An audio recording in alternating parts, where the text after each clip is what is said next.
Hi, hello! Sa magandang umaga, tanghali, hapon, gabi sa inyong lahat. Anong oras man ninyo napapanood ang video ito, tayo po mula itutunghay ng ating pong pagbasa para naman sa araw po ng Miyerkules, September 4, 2024.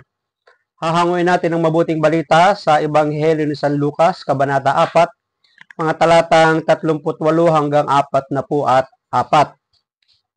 Noong panahong iyon, umalis si Jesus sa sinagoga at nagtungo sa bahay ni Simon. Mataas noon ang lagnat ng biyanan ni Simon, kaya't ipinamanhik nila kay Jesus na pagalingin siya. Tumayo si Jesus sa tabi ng higaan ng babae at iniutos na maalis ang lagnat at nawala nga ito.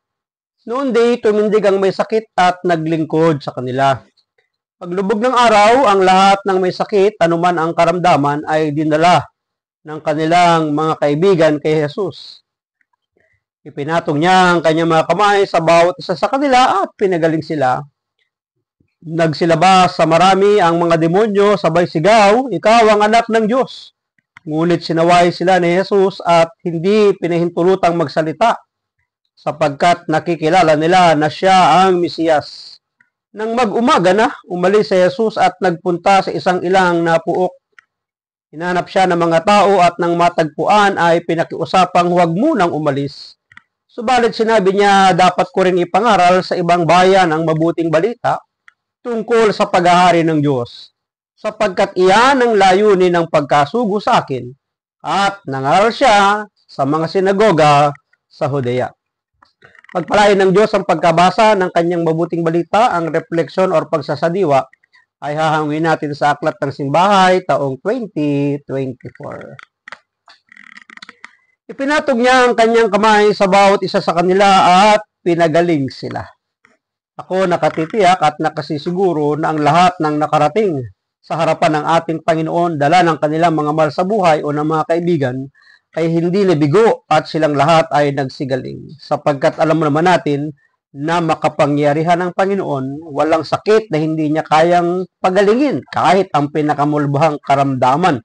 Noong panahon nga niya, ang ketong, kaya niyang pagalingin sa isang iglap. Ang lahat ay pinapagaling ni Jesus. Ang mundo natin ay nakalagpas na rin mula sa pandemyang COVID-19 na sumira ng napakaraming buhay, trabaho, pag-aaral, negosyo, pamilya at iba pa. Hindi biro ang magkaroon ng komplikasyon pagdating sa kalusugan, sapagkat ang usapan dito ay buhay. Totoo yun.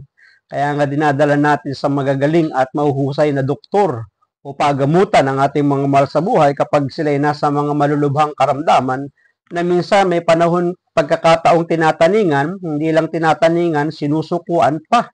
At yun din yung mga panahon na ipagkakatiwala natin sa Panginoon ang kanilang buhay. Mahalaga ang buhay at ito lang ang tanging mayroon tayo na kailanman ay di na mapapalitan o mapapanauli, kung ito man ay mawala. Lahat ay nangangamba sa tuwing may pagbabanta sa kalusugan at tila'y iisa lang ang ating sandigan, walang iba kundi ang ating Panginoon. Totoo yun sapagkat alam nating siya lang ang makakatulong sa atin.